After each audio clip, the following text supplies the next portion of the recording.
Let's go to the victor of Stoke-on-Trent Central tonight. Gareth Snell is joining us there from the count. Mr. Snell, you won, but you won on a reduced majority and a lower share of the vote. Why do you think that was? Well, look, I mean, the issue is that we won the election.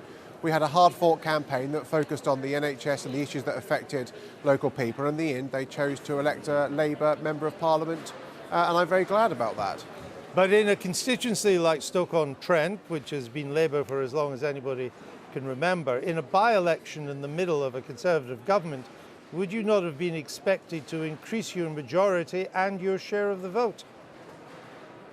I'm just very happy, Andrew, that the people of Stoke-on-Trent Central, when provided with a range of candidates, have opted to elect a Labour candidate and elected me as their Member of Parliament. This campaign has been about many issues, and while there may have been a slight decrease in our share of the vote, turnout was much further down than the last general election, and I'm very happy with the result that we've had this evening. You had a fight on your hands, though, a fight which you've won.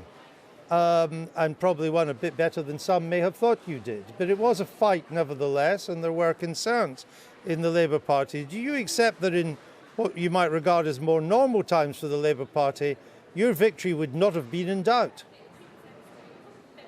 No, look, every by-election has to be taken seriously. We have fought this election on the issues that matter to local people. We have listened to them, and we have a plan to help them. And ultimately, people have come out and voted for the Labour Party. Look, by-elections are never going to be straightforward, and we fight for every vote. Nobody takes any vote for granted. But you have continued the trend, which is well established in Stoke since 1997, of a continuously declining Labour share of the vote. Now, in a Labour heartland constituency, which you now represent, why is your share of the vote in consistent decline? Well, I mean, I can't provide you with an immediate answer to that, but what I can say is that I want to see as many people voting as possible, and so between now and the next general election, I should be back out on the streets, talking to people who didn't use their vote and trying to find out the reasons why, and then giving them a good positive reason to vote Labour at the general election. And I think that is the way that we are going to start to turn around voter decline, not just in Stoke-on-Trent, but across the country. How big an asset in your victory was Mr. Corbyn? Jeremy came and campaigned for me 3 times. Whenever we knocked on a door and he spoke to somebody, they were very happy to see him. He came and fired up the members at a number of rallies, and he was very much an asset. So he contributed to your victory, you think? I'm sorry, I didn't quite catch that, He Andrew. contributed to your victory?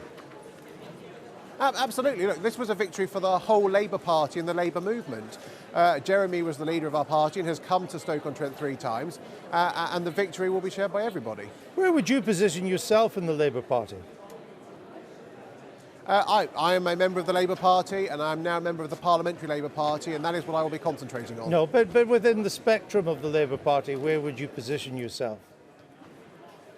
Look, I'm not going to get into factionalism with you, Andrew. What this is about is a Labour Party that when we are united, when we are determined, we can win in the toughest of circumstances, and we have shown that in Stoke-on-Trent this evening. Well, let me narrow it down. I would suggest, Mr. Snell, you're not a Corbynista, right? Look, the leadership election has been and gone.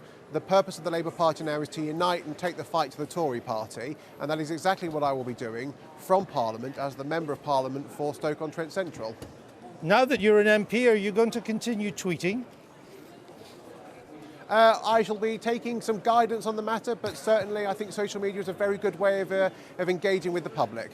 Very well. Well, we look forward to the outcome of that, because it's certainly given us plenty to talk about in the past.